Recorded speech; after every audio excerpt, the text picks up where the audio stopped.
Welcome everyone, whether it's morning, evening or afternoon, wherever you are, to the first session of this year's the Grow to Brill webinar series for librarians, Building the Aeroplane While Taking Control and Flying It, AI and Academic Libraries. I hope I'm coming across okay. Is that being heard? Very clear. Great.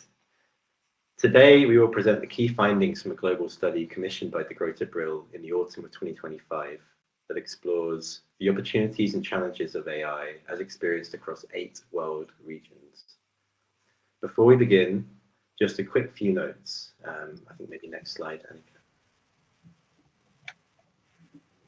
Yes, thank you. Your video and audio are turned off by default in GoToWebinar. Please type any questions that we'll get to after the presentation. Please type them in the Q&A box. Now that's the box at the top right with a question mark in it. There'll be plenty of time to address these after the presentations, and we'll make sure your questions are communicated to Annika and Linda. The key thing is that the chat box, which is next to it, is not a chat box that everyone can see. So don't use this expecting that we'll all be able to see what you write. The question box next to it with the question mark is the one that you need to use. This session is being recorded and you'll receive the recording and the slides by email after the event. We hope you'll join us for the next webinar on the 21st of May. This might be the previous slide. Thank you. The Librarian as Educator, where we'll be discussing the evolving instructional role of librarians and include key contextual updates on open access. Invites will be sent out soon. With that, I'll hand over to Annika and Linda. Thank you again for being here and please enjoy the session. All right. Thank you for that, Billy. And I should like to thank Billy for stepping in because our usual hosts are not available, either of them. So thank you very much for the introduction, Billy. It makes a change for Annika and I to be at the sharp end of one of these Grow to Brill webinars. Usually we moderate them, so we'll know what it feels like for our usual speakers now. We work for Goldleaf and we've been working with the Grow to Brill since 2014, and we have done lots of projects for them. Those of you who attend these webinars regularly will know that we have been moderating the webinars for librarians for the last 3 years. It's almost exactly 3 years since the first one. So thank you for attending, and thank you for attending all the webinars if you often do find the time for them. And thank you also to those of you who have registered but aren't able to join us at the moment, who want to watch the webinar afterwards. We very much appreciate the time that you give us and all the input you give us afterwards. So thank you for that. So today's webinar, Building the Airplane While Taking Control and Flying It. I should like to say that I owe that title to Molly Keener, who's the Associate Dean for Collections at Appalachian State University, who provided the title during a conversation that I had with her while we were doing the research for this project. And she said, you must have heard of building the airplane while taking control. And AI seems to me like building the airplane while taking control and flying it as well. And I thought that was a really astute comment. Our title for the Grow to Brill was actually a global study on academic librarians' usage and perceptions of artificial intelligence, which doesn't quite roll off the tongue in the same way. So I'm going to introduce Annika now. Annika and I will be doing this together. I should say that the Grow to Brill particularly wanted this to be a quantitative survey, so it's as quantitative as possible. And Annika's responsible for most of the quantitative stuff, but there were also quite a lot of qualitative questions, which you did full justice to, those of you who completed the survey. So Annika, would you like to introduce yourself? Hello, everybody. So I'm Annika Bennett. Also, I work closely with Linda together at Goldleaf. Have been working for Goldleaf for over 10 years. And as Linda said, we've been working with De Gruyter first since I joined Goldleaf, and then with De Gruyter Brill since its inception. On a variety of projects, and it was, yeah, we've done this study last autumn, or towards into the winter, and it was very interesting and and fascinating to work on this. And yeah, so we will jointly present the results. So then, first slide.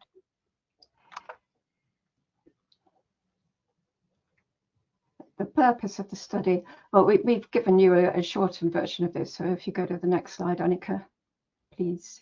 Thank you. So obviously, the main purpose of the study was to provide robust data, and as I said, a lot of quantitative data on academic librarians' experiences and perceptions, and what they actually expect from artificial intelligence, and to learn how librarians anticipate the use of AI and how it be funded.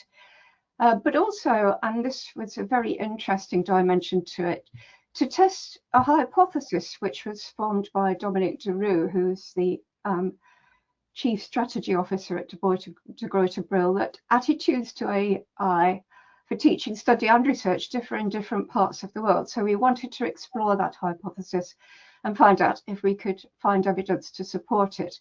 And Dominique actually gave a presentation about that at the APE conference the week before last. Thank you, Annika. So the methodology was largely a survey. Sorry, but the methodology was largely a SurveyMonkey survey, which, as I've said twice now, was mostly quantitative, but complemented by some open text fields, which some of the responses, there was no limit on these, and some respondents wrote us an essay for each one. I mean, we're very, very grateful for all the work that you did on this. I'm sure that some of you will be watching at the moment. We also conducted 12 qualitative interviews with librarians from major geographical regions, and this was largely to support Dominique's hypothesis. But we did also get some very interesting ideas from the participants on some of the survey questions as well. And they told us in much greater detail what they meant when they said these things in the survey. And because it's De Gruyter Brill, we did 2 interviews in Germany. And because the USA is so big and USA librarians are always brilliant at answering these, we did 2 in the USA. But the others were in different regions across the world. Thank you. And there you can see the number of responses we got from each country, and the USA topped it. About 40% of the responses were from the USA, and some of the most detailed ones were from the USA as well. We actually kept the survey open a bit longer to get more responses from India and APAC, and we were given some help by librarians we know in those areas, and we were particularly pleased to get 15 responses from China. Thank you. So the findings, which is what you're waiting for, I'm sure. Carry on. So the findings. So one of the first questions we asked in the survey was whether any form of AI, so AI in any form, was recognized as a legitimate tool for teaching, learning or research at the participants' institution. And nearly 90% globally said that yes, it was recognized as a legitimate tool, and only about 10% said that it was not. And I did so this is a regional breakdown, and in the regions it varied a little bit, as you can see. So in Africa we had 100% saying that it was legitimate. Having said that, as you saw earlier, the sample in Africa was relatively small. The number of respondents from Africa was relatively small. So in most areas it varies between 80 and 90%. And what was notable was that in Europe, less than 3/4 of the respondents said that it was a legitimate tool. So that's still the majority, but quite a lot less than in the other regions. And just to add to that, that although the librarians may have said it was allowed, they didn't necessarily approve of that. So top ways in which respondents said they used AI. As you can see in the word cloud there, disapproval. This came across in most places in the West, or what's called the global North, actually. But disapproval was the biggest, the word used most often. And in fact, it should be even bigger than that, actually, because they were allowed 3 stabs at the question, three top ways in which they used it. And some of those who wrote disapproval only answered the question once. So we'll come on to why they disapprove later, but some of them did approve of it, and some of them gave us some very interesting answers, such as to creating scenarios showing students the limits of AI, and writing probably is the thing that AI is used for most uniformly across the whole world. Thank you. The next slide, please.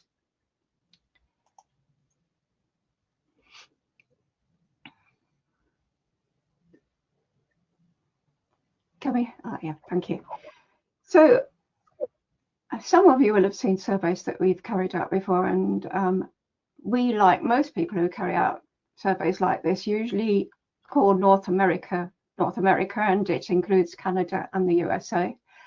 But this time we found the attitude to AI in Canada was markedly different from the attitude in North America.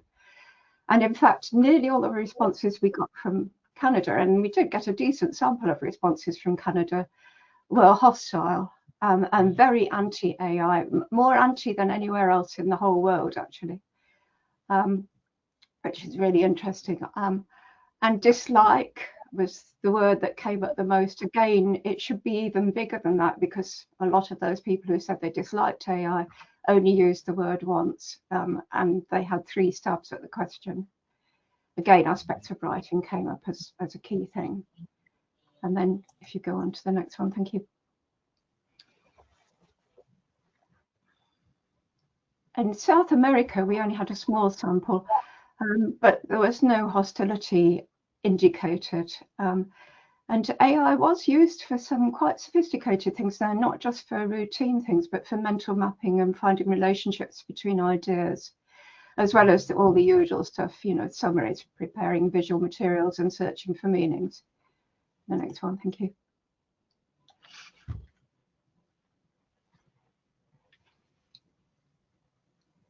The UK and Ireland, as you see, dislike appears in large letters again there, and again aspects of writing for the thing most useful when people did use it. The dislike in the UK and Ireland was not as marked as that in Canada. I think extreme caution would be a better way of describing how librarians in the UK and Ireland felt about it. And we only had a small sample from Ireland, but the Irish ones seemed a bit more laid back than the UK ones. Thank you.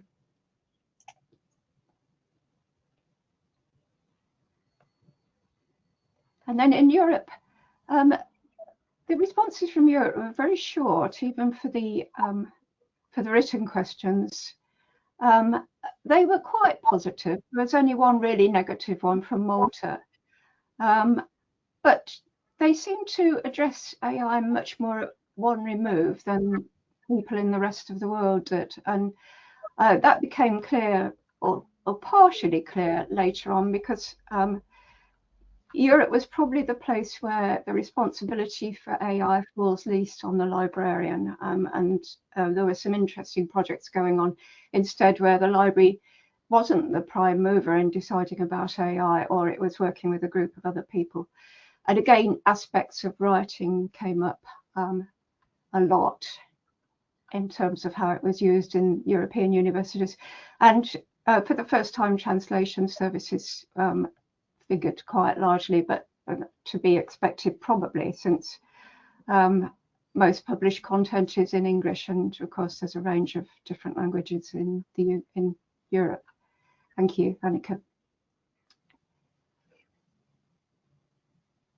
And then in the Middle East, they were pretty keen on using AI, mostly for fairly pragmatic things. And these respondents, there there were 9 of them. They were very well versed in the different products, probably more well versed in the top different products than anywhere else in the world.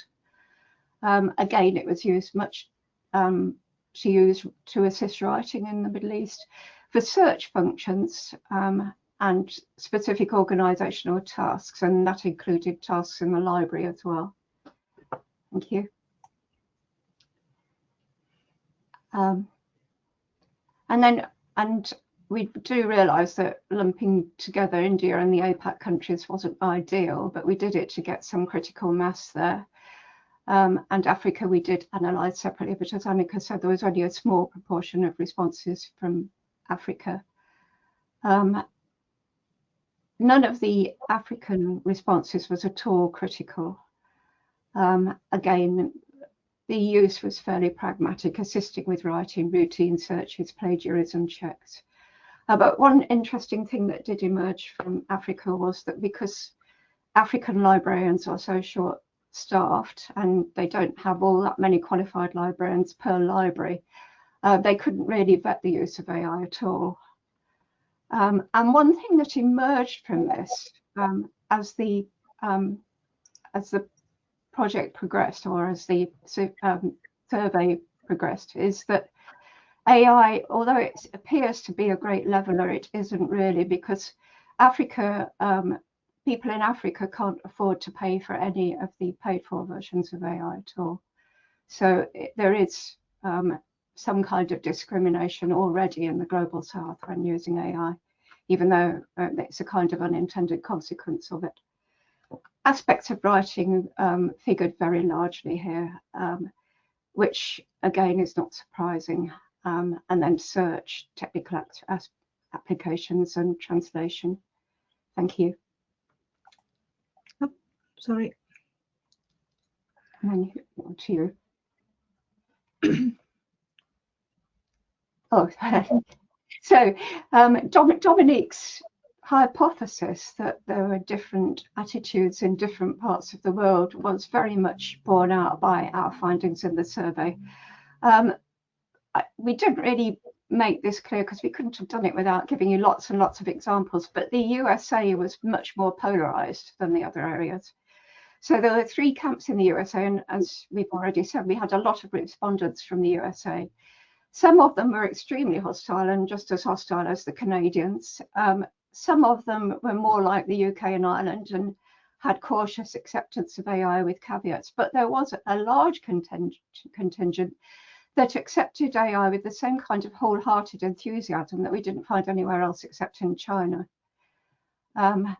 Canada, as we said, was almost uniformly vitriolic. We did get a few positive comments from Africa, and we've used all of them later on because they were the only ones we had. And then in the UK and Ireland, quite a lot of mistrust, but also the idea that AI can be used cautiously for pedestrian tasks. And then, as we said, in Europe, concern but little animosity and a decided feeling that librarians weren't bearing the brunt of the burden. In Africa, acceptance for limited tasks, but as I've just said, no funds for paid-for solutions and no means of checking how it's being used. And then in India and APAC, positive about AI, mainly used for routine tasks though, and as I've already said, China was particularly enthusiastic. So we asked the participants whether there were any institutional guidelines on the use of AI. This was general across the institution, so not specifically for the library. And about 47% globally said that they had some kind of guidelines, and 35.6% said that they were working on it. So the vast majority of respondents either had developed guidelines or were working on it. Again, regionally differences. So in Africa, 2/3 of the respondents said that they didn't, and they weren't even working towards any, which is in line with what Linda said earlier. It was also, we had an interview, one of the interviews was in East Africa, and they also said that it was quite an unstructured approach. So everybody was using it, but everybody was using what they deemed right, and there wasn't really a strategy behind it. There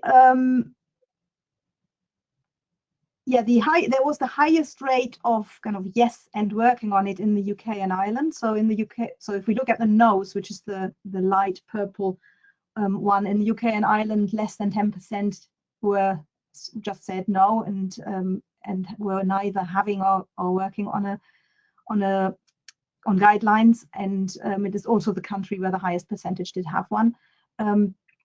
And then in Canada and the Middle East as well, the proportion of those working towards guidelines or having guidelines in place were relatively high. Europe, India, and APAC, about a third of the respondents did not have any guidelines. Just to yes. I was just going to add to that we didn't ask them why they didn't have guidelines, but some of the interviewees said the reason they weren't developing guidelines was because they felt that their existing ethics and plagiarism policies covered AI as well. But most libraries don't think that. Yeah. The next question was a branched question. So we asked then all of those who said yes or they were working on it saw this question. Those who didn't have guidelines didn't see this question. So they were asked whose responsibility these guidelines were, and we asked them whether it was the library's responsibility. So the answer options were yes or no, or it was partially a shared responsibility. And only 5.8% of the respondents said that it was the library's responsibility.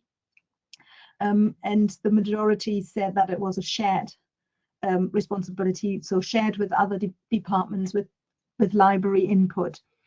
That was slightly surprising because a lot of the responses across the survey were given with quite a lot of confidence, which made you think that the people who were responding were in charge of those guidelines and policies. But it may be an indication that many respondents didn't really answer the survey or some of the questions of the survey from knowledge, but from perceptions or prejudices against or for AI. Broken down by region, well, Africa says 100%, but the majority of Africans didn't have guidelines, as we said earlier, so the majority of African respondents didn't actually see this question. So I think that is just a kind of, that this might just have been one person or possibly two who responded it. So I don't think that that's statistically significant.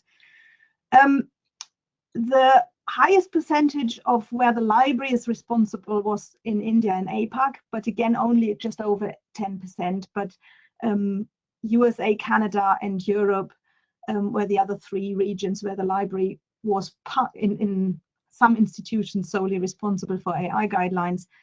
But again, in most areas, it was a shared responsibility.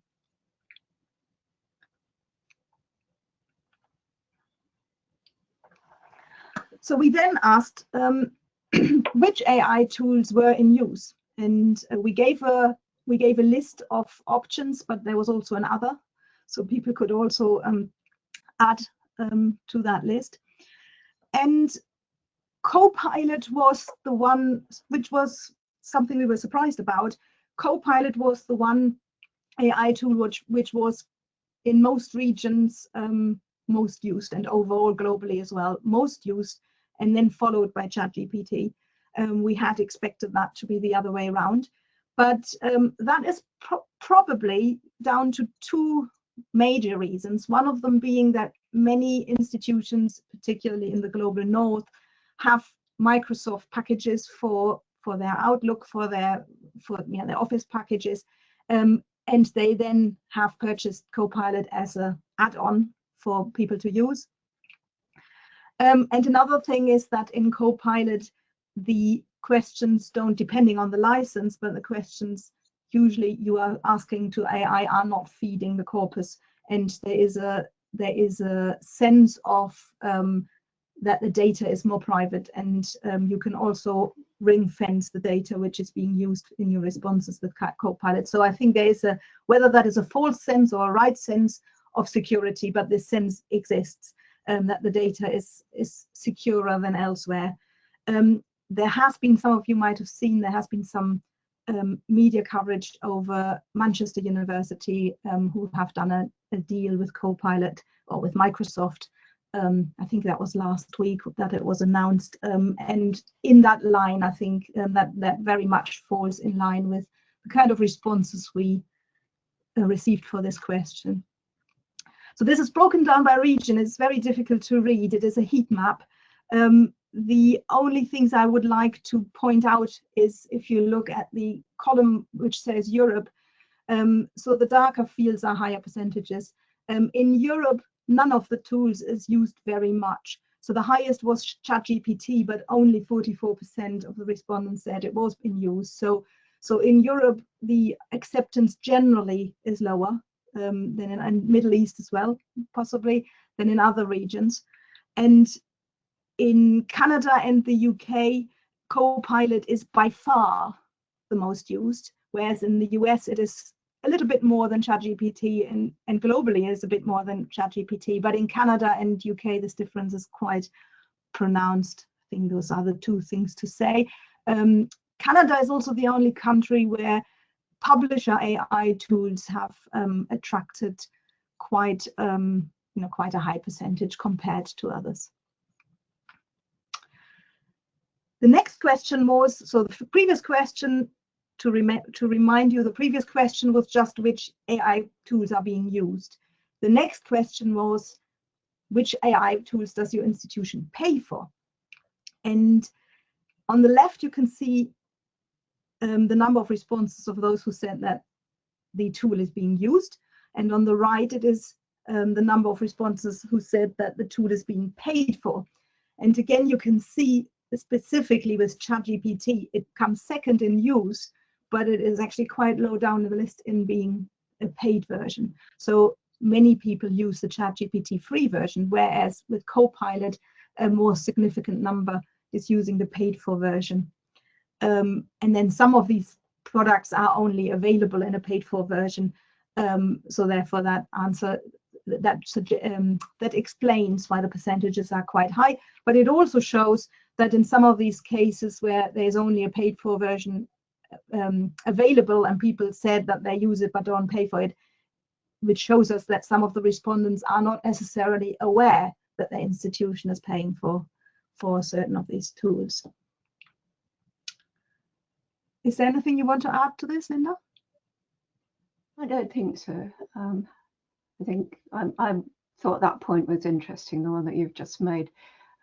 But in other work that we've done, we know that the library doesn't always know what's being paid for across the institution, and that's probably something that some librarians would like to address in this context.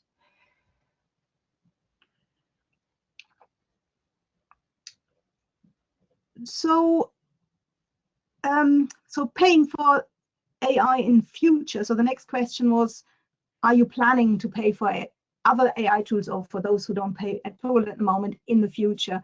And 2/3 of the respondents thought or said that they are not paying for any other tools in the future, and 33% said they were.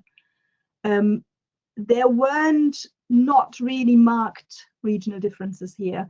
I think that was broadly the same across the board, except in Africa, again, where 100% of the respondents said that they are not going to pay in future either. And I think we have explained the reasons for that.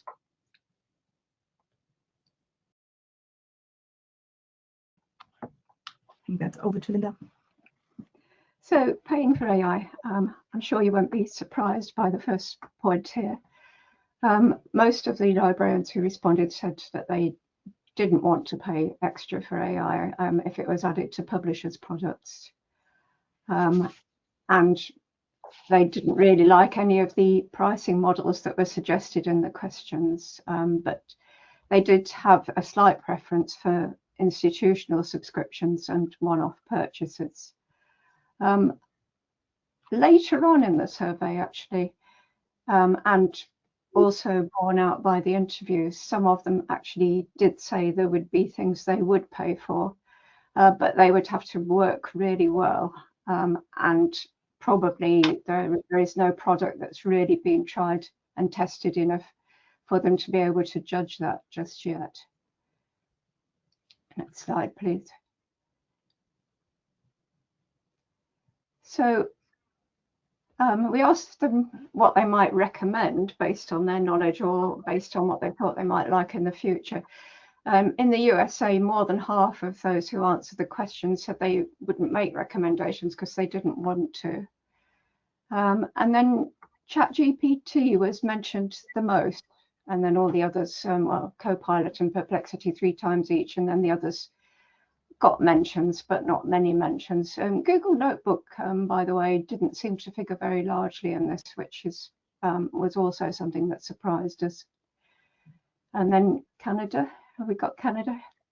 Oh, yeah, just. Oh, sorry. Yeah. There were some quotes that we thought would be illuminating for this webinar. So Annika's already made this point, but the enterprise data protection, and even though some people were very skeptical that it worked, is one of the key reasons for choosing Copilot. As one of the librarians who we interviewed said, it offers you a walled garden setting, so it offers you some protection against other people being able to explore your data.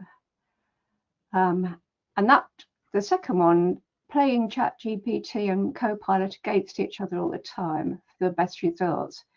Now, if you can do that, of course, you're enhancing both of them because they feed off each other.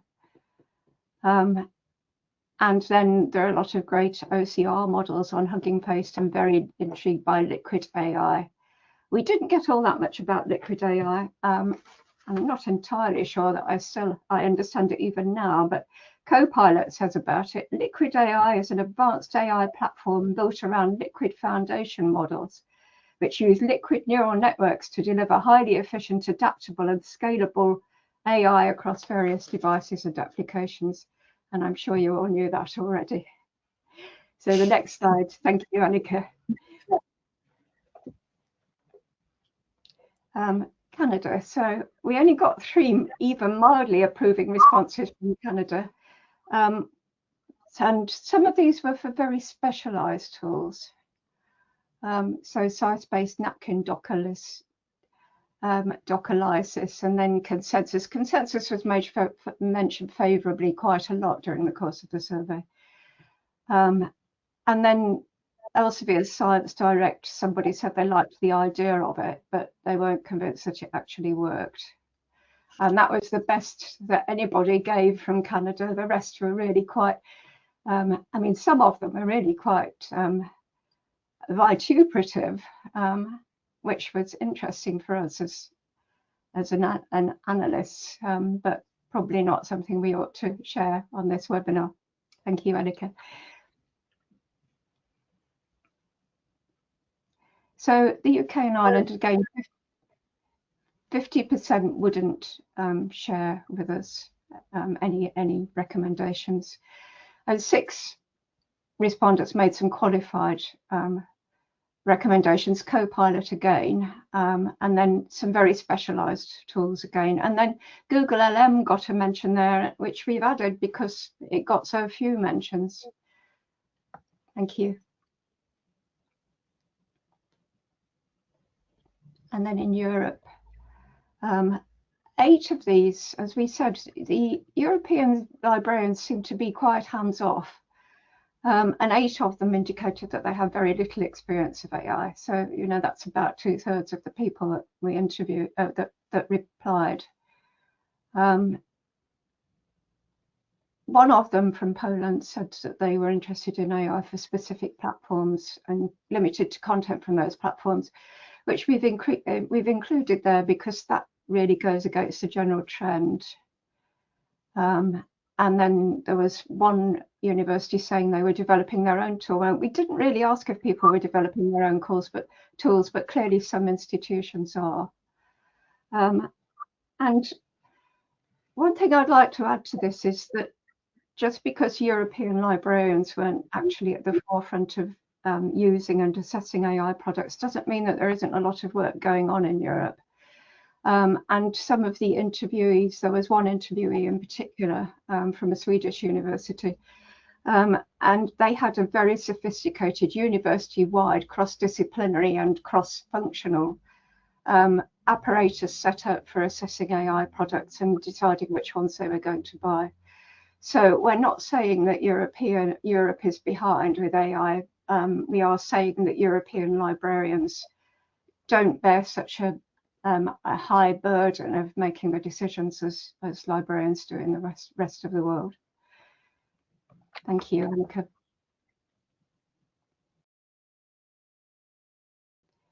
So in the Middle East, mostly positive. I think there was another reply from the Middle East, and somebody listed about 50 products, so we couldn't put them all on this slide. Again, they tended to be quite specific, the ones that they recommended, rather than the really well-known ones. Thank you.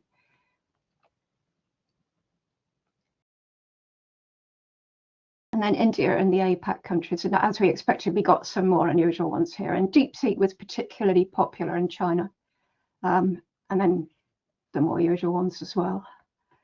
The Australian librarian quoted there was, I mean, as Australia often is, the approach was more like the UK than in the APAC, in the Asian countries, but pointed out that you need a better understanding of how it's going to work. And one of the problems of that, of course, is that in order to understand it better, you've got to use it. So banning it or dissuading people from using it is never going to help. Thank you, Annika. So we asked the participants whether the library was offering any workshops on AI or training. And about just under 2/3 globally said yes, they were in one form or another, and about a third, or a bit more than a third, said that they did not. In Canada and India and APAC countries, it was 3/4 of those who did offer them, and in South America over 80%. So in those territories, there was a higher percentage of libraries offering workshops and training around AI. In Africa was only a third, but again, that is lack of resources and infrastructure, and there isn't, in many institutions, there doesn't seem to be a proper strategy behind AI use, and those will be reasons why these workshops are not offered, or not offered as often or as much. And another one where it was relatively low was Europe, but again, we said, as we just said, is that the AI policy is not primarily the library responsibility, and that's probably why, and we saw that in comments, most of the questions librarians were, or respondents were able to add comments, and also in the interviews, we found that in Europe, AI workshops and training are happening, but they're not necessarily the responsibility of the library.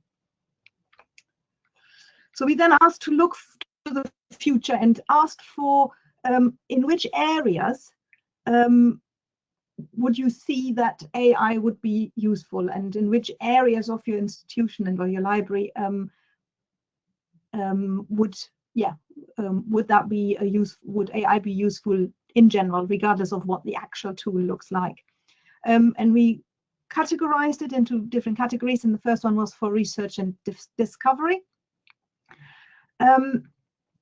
So about 74.7% thought that it could be used for semantic search. So that was the one which scored highest.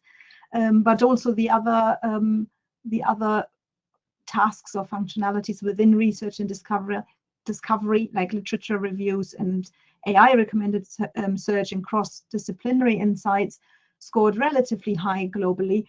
In other, and I think that applies to this and the following 2 slides.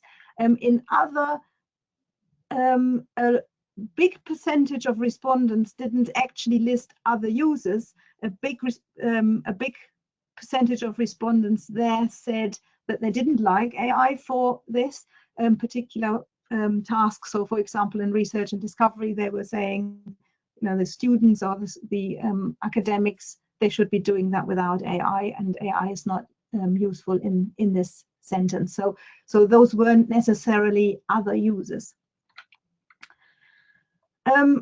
Regional breakdown of this for research and discovery. So in Canada, we had a high percentage of people saying that it could be useful for semantic search, and that was probably as positive a response rate we could have hoped for in Canada. And all the other tools scored 50% or less because there was a lot of hostility towards AI in general. In South America, India, APAC, and also Middle East, there was high overall enthusiasm. So all of these functionalities scored very highly. And yeah, I think that's the others were in line with the global average. The same question we asked for writing, reading, and publishing, and it was overall, again, relatively high percentage said that could be useful. It was a little bit less enthusiasm overall for these than it was for research and discovery. However, translation and also citation scored quite highly. And here the regional differences are particularly when it comes to translation and also summarizing, actually very much driven by languages. So in regions where English is the main language, like the USA, Canada, UK, translations scored lower, and then in other regions where English is not the first language, but a lot of research is published in English, translations scored higher. That was possibly to be expected. And for plain language summaries, there was a high demand in India, APAC, and the Middle East and South America. But yeah, I think that's what to say there. And again, most comments here, so in other, most of them were comments about that students should be writing their own and they shouldn't use AI for writing. So a lot of that were negative comments. And then the last section we asked about was teaching and learning, and whether there could be a future use in teaching and learning. And we suggested learning methods, so the development of learning methods, analyzing texts, and improving writing. And the improving writing scored in line with the previous questions, and the others scored lower globally. So generally for teaching and learning, it seemed to attract less enthusiasm. Learning methods seemed to be very attractive, so the development of learning methods in the Middle East. So that scored unusually high in comparison to others. Text analysis varies quite significantly. So in India and APAC countries, it was over 90% of respondents who thought it would be useful, whereas in Canada it was only 30%. So that varied significantly between regions. And similar for improving writing. So again, India, Asia Pacific, 87%, in South America, 100%. But then in the UK, it was less than 50% fewer than 50% of respondents who said that they would find that, 51% for improved writing, but still only about half found it useful for improving writing.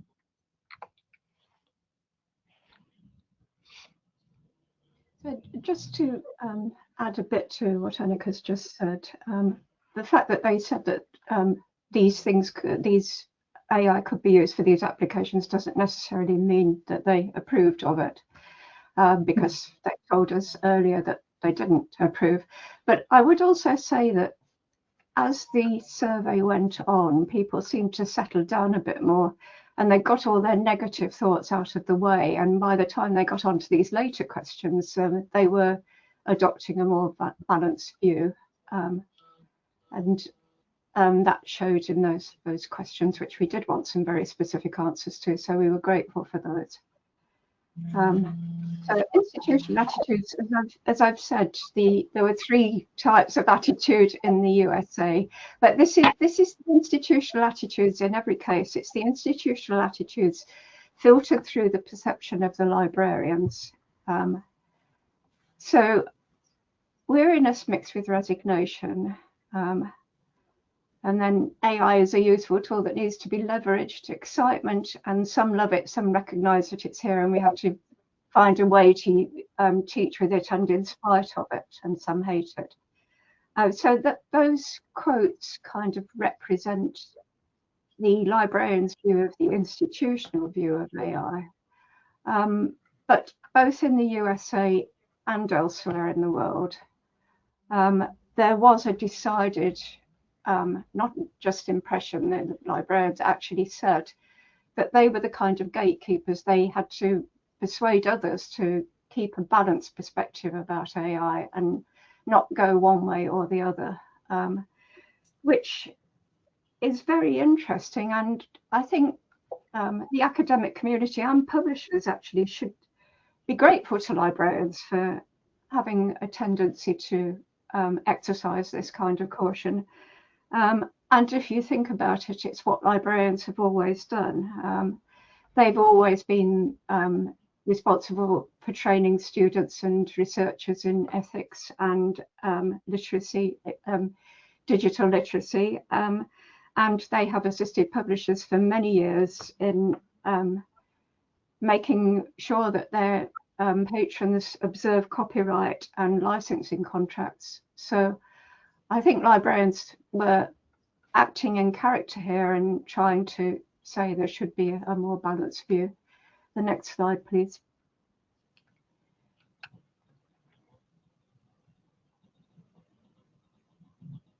So Canada.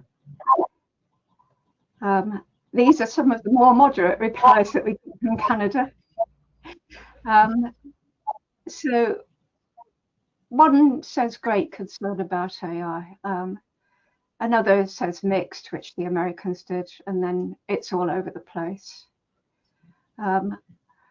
Something that emerges from both the Canadian and the US responses, though, is there is a perception, probably a well-founded perception, that institutions are in competition with each other and that institutions in other parts of the world can probably get ahead with their research if they use AI, and therefore, whether or not the library likes it or not, the institutional hierarchy, the provost or the university vice chancellor or whoever makes the ultimate decisions is probably enthusiastic because they don't want their own institution to drop behind. They want to be perceived to be at the cutting edge of research and teaching, and if AI can contribute to this, they're prepared to take the risks that it otherwise poses to them.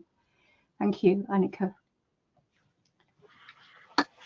So the UK and Ireland, diverse and constantly shifting opinions. Well, I think the whole survey illustrates that, and the articles that have been published on AI this week, the ones in the Scholarly Kitchen, for example. Students, either avoid it as much as possible or are highly skilled, and for stuff it's about confidence levels. Now, it is undoubtedly the case that some students will be very good at using it, and the reason librarians don't think that students should be allowed to is, as one of them said to me, that is the research. You know, doing the research is sifting through the products and making through the content and making your own decisions about what's useful and what you should be quoting. And if you get AI to do that for you, then you're no longer training to be a researcher. And then mixed, some departments were early adopters. Well, generally speaking, we found across the world that people who taught STEM subjects were more likely to use AI than those using teaching arts and humanities subjects or studying arts and humanities subjects. Thank you. Go on. So Europe, the comments from Europe were brief, again, probably because the librarians weren't primarily in charge. But they did use words like positive, curious, optimistic, and interested for how the institution felt about it. And then the divergence in views was also captured there. Thank you. And India in the APAC countries. So that quote from China is pretty standard for the Chinese responses. Our library holds a proactive and embracing attitude towards artificial intelligence characterized by comprehensive strategic planning.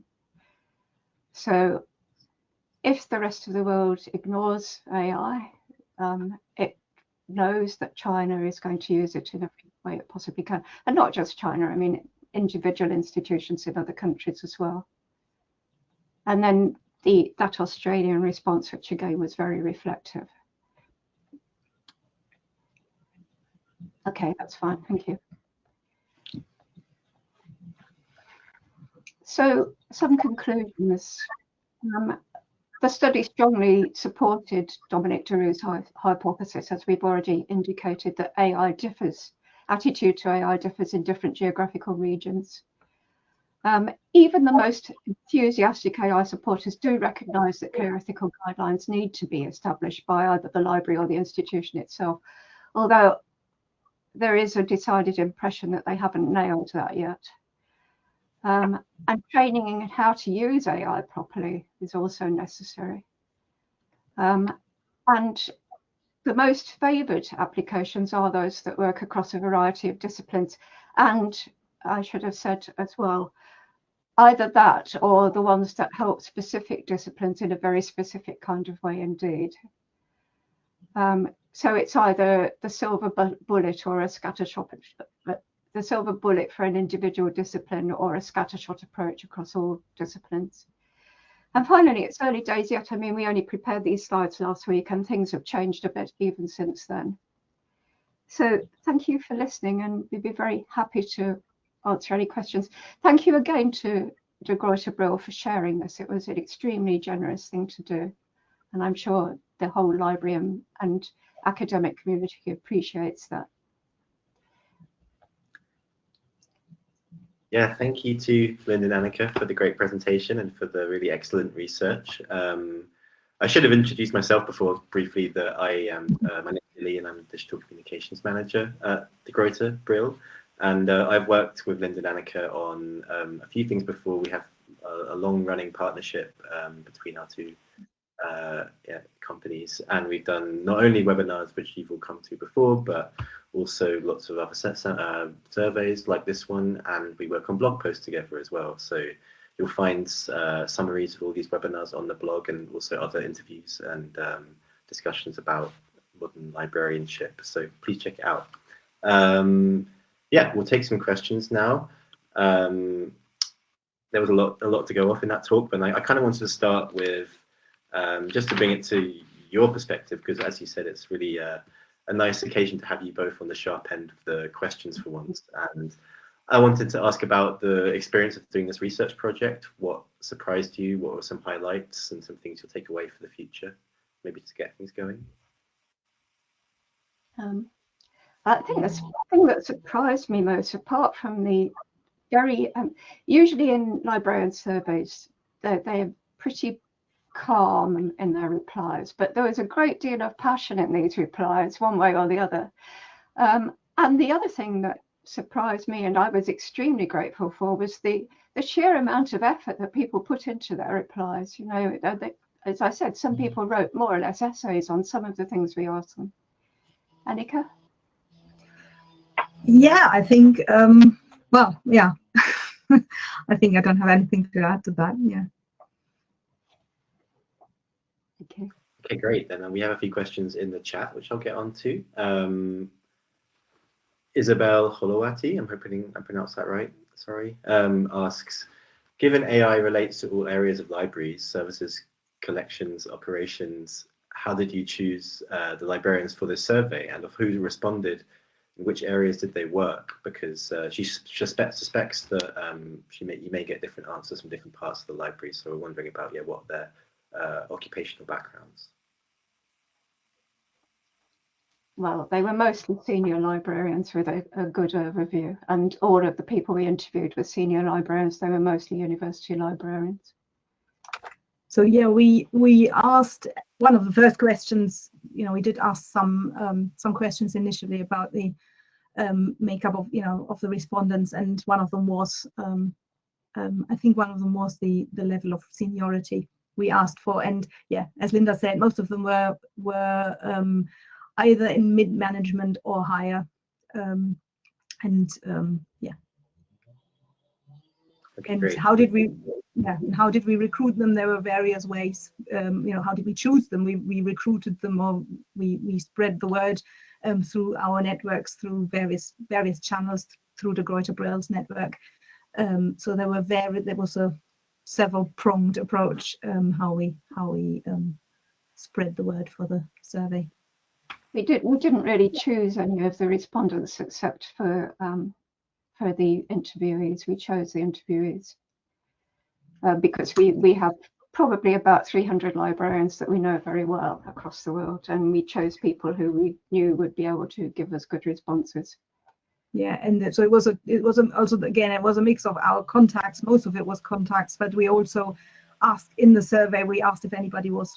It was an anonymous survey, but if anybody was happy to share more information, to provide their contact details. And I can't remember if we recruited any for this particular survey, but we do then.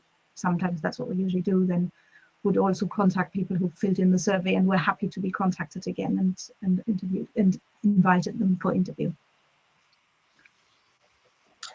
Great, thanks. And I have had a question asking, is this all for academic librarians? Which I believe the answer is yes, right? Yes. For public librarians. Okay, thank you. Next question. Kate Warlock asks, while a cautious approach may reflect traditional librarian attitudes, do you think there's a risk that researchers and students will simply bypass the library if they feel it is not providing the solutions they're looking for? I think that's a good question. I think, well, I mean, the Swedish project that I described briefly are including students in their assessment. I think librarians know that they've got to embrace AI, and also they're going to be pushed into it by the institution as well. But students and researchers are in danger if they don't take advice from trained information specialists like librarians of contravening their own rules about plagiarism and maintaining ethical values. So I think that they would be unwise to bypass the library. Yeah, and I mean, one of my interviewees actually did say something along those lines by saying we would actually be more cautious. But there's a lot of enthusiasm with the students and the researchers, so they are embracing it more than we as a librarian do because of our profession. We kind of, it's our job to be cautious, but at the same time we are going a little bit more for it because we have to, and otherwise we are worried to be bypassed, and as a result we do get involved. But yeah, as Linda said, there may be a risk, but it would not be very wise to do so. And something that was quite interesting, actually, because we did wonder if some of the librarians in the economic north had been spooked by some of the articles in the press about AI is going to take over the world, that kind of thing.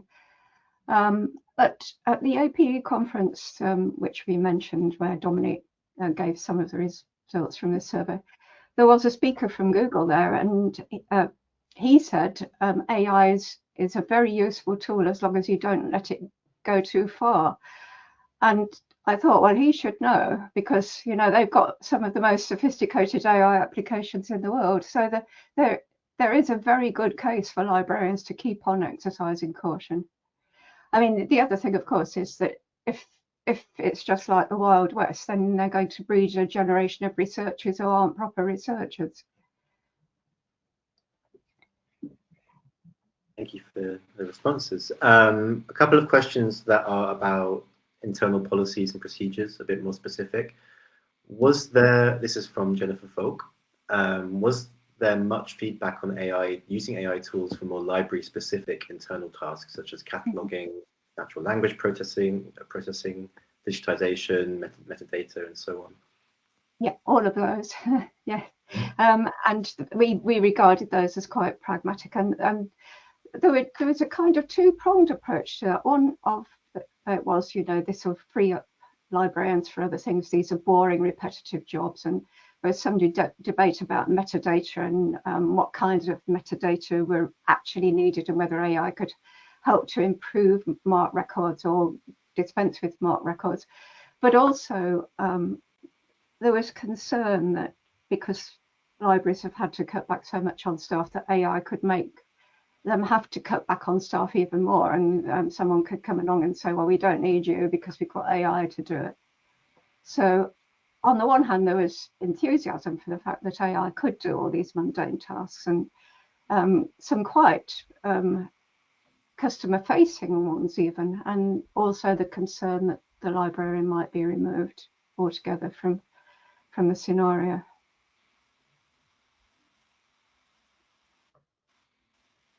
Anything to add, Annika? Nothing to add. Okay, another question from David Abdi is, my UK higher education institution is introducing an AI policy that aims to bring all facilities and courses up to a minimum standard of AI integration into teaching and learning.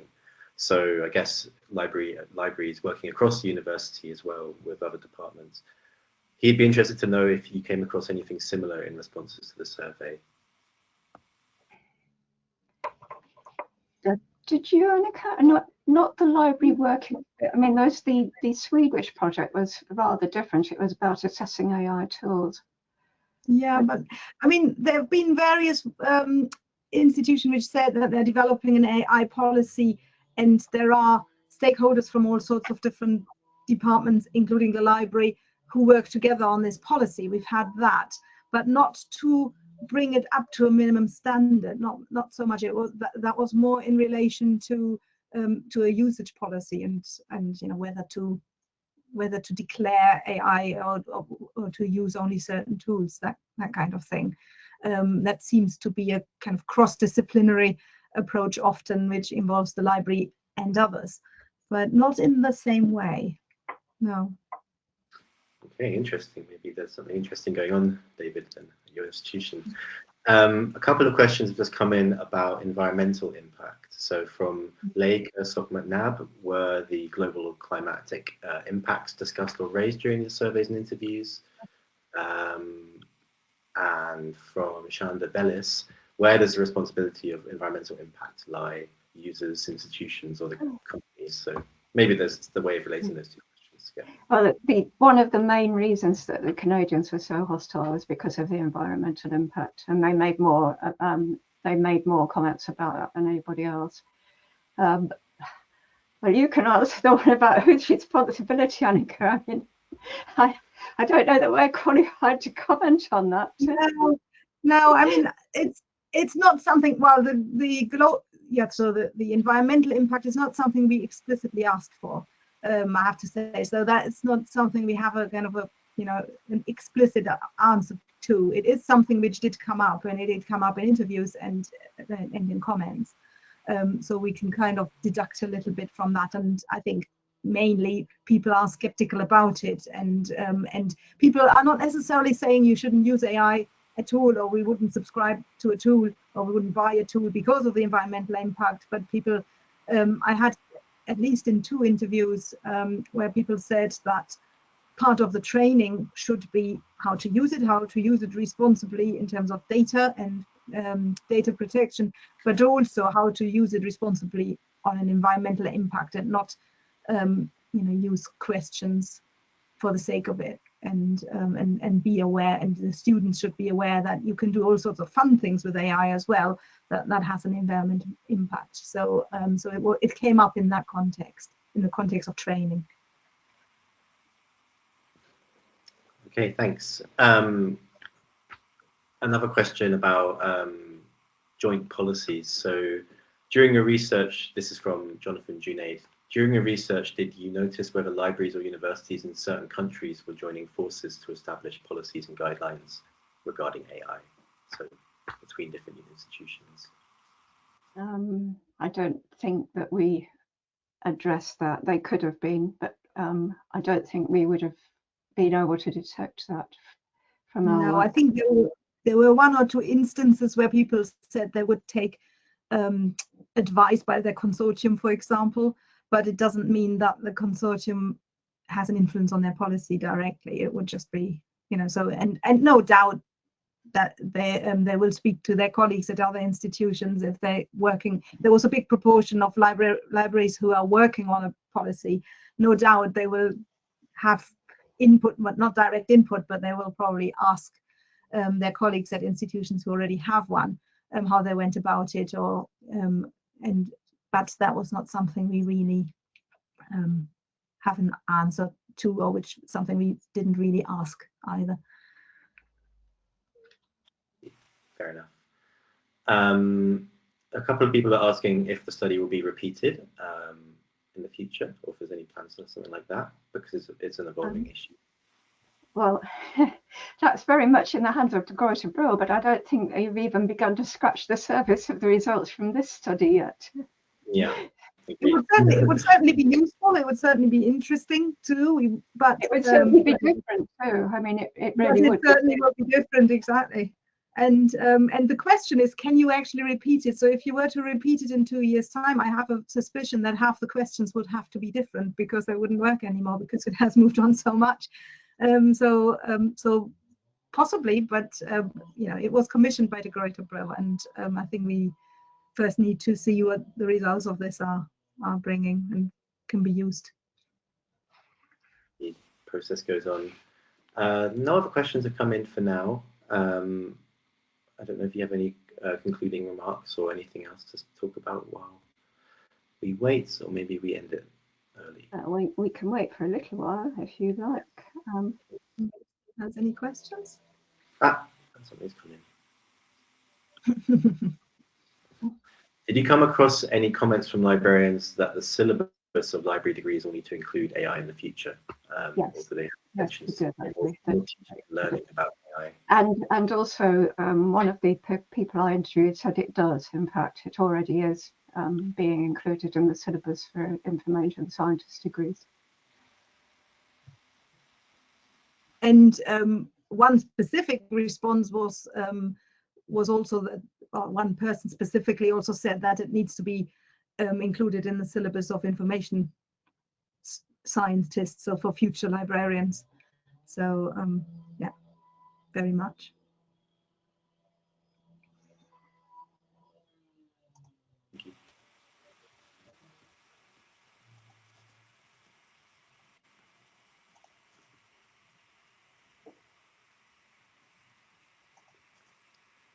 Anya Mohorka asks, did librarians mention any services or functionalities that AI tools could offer that would help them in their work? So I'm wondering if there's anything more specific than the models they're using, or were you just discussing about the models? I think there were some specific answers to that, but I can't remember offhand what they were. There were some specific use and specific and there were individual. So there were individuals who will have mentioned some specifics, but it wasn't a kind of a one thing which was which stood out. I would mention that there's a couple of interviews we have on the blog with librarians about AI where they do mention actually some interesting things they're doing in more detail. So we can send links to that around. Yeah, that's a good. And we can include the links to the previous webinars on AI, because this is in fact the 4th or even the 5th webinar we've done on AI, I think. Yes. Yeah, 5th one. So we did one Asia specific and then 3. Great. Okay. question has come in. So Jennifer Folk asks, on the topic that the AI decision making in Europe falls less on librarians than in other countries, she's asking, is this because there are stronger institutional policies, or the EU AI Act, for example, has has provided a lot of regulation, or is there some other reason why Europe is in your view different from other regions in terms of how? I think probably we shouldn't talk about Europe as homogenous. Because, the Polish respondents, for example, were much more prescriptive and probably had fewer resources than the Swedish one I talked about. The Swedish one I talked about, that they described to me in great detail how this works. But one of the things that really made it work was, and apparently most Scandinavian HEIs do this, they have a very, very flat hierarchical structure. In fact, they hardly have a hierarchical structure. So there were different working groups for AI, and people like the Vice Chancellor, Deputy Provost, whatever they call him, and the University Librarian would be in some of these groups, but each of these groups had a leader.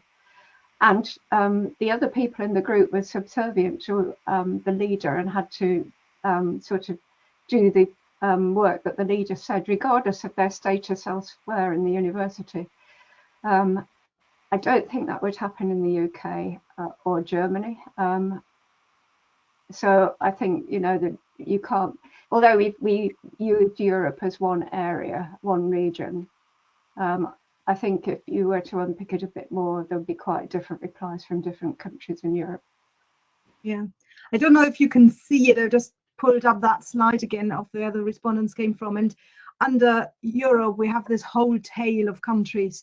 And the EU AI Act, for example, applies to some of those countries, but not all of them. So we have countries like, you know, I don't know, well, lots of them are EU countries, but there are Norway and Switzerland in there. There is, I can't see it very well either now. But yeah, but there are some non-EU countries in there as well. So I think that might have an implication. And but in general, I think it is, yeah, you would have to unpick it more. But overall, there were more institutions there where the library was, and as we said earlier, it's not that they're not involved, but they're only one stakeholder in a bigger committee or in a bigger group of responsible people, whereas in other countries, the library is solely responsible. I think I would add to that, because you talked about what might happen in the future.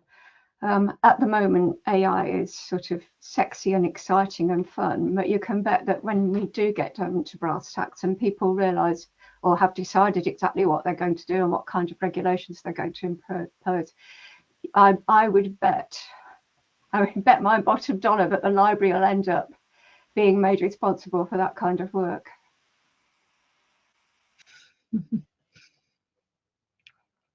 Thank you both. Question from Tim Riley. Were there any concerns about the longer term financial sustainability or availability of AI products, given how deeply unprofitable the tech is at this stage, and the fact that this might change in the coming months or years? Yeah, was there any of those kind of concerns? I would say that of a piece with people became more thoughtful as they worked through the survey. Even though they said, we don't want to pay for this, we're not going to pay for it. I think there was some recognition that they may have to pay in future. But it is a chicken and egg situation, because there's this kind of assessing going on, not just in Sweden, but one of the Chinese respondents, one of the interviewees said, you know, we will pay for it, but somebody else has got to test it first. We're not paying for anything that somebody hasn't tested in the library context. Well, you know, you could all be waiting for each other forever on that basis. Thank you for a very great discussion, really interesting, and lots to think about going into next year. who knows what questions we'll have in a year's time, as you said earlier. Yeah, okay, I'll leave it there. I don't know if you have any final notes, you two. No, we'd like to thank you again for facilitating it. I think it was a bit of a shock when you were asked to do it at very short notice. So thank you for that. Thank you. And we will, as always, it will appear on YouTube. The recording will appear on YouTube, probably after quite a gap because Andrea's not there at the moment. And we will put something else on the blog about it as well. Indeed, yes. Yeah, thank you both as well. It was really great to have you both in the panelist chair for once. We really enjoyed it. Thank you everyone for attending and for putting up with I was a bit slow my first time doing this, but it worked out okay, so I'm happy. We'll end it there. Have a great evening. Thank you. Thank you very much. Bye-bye.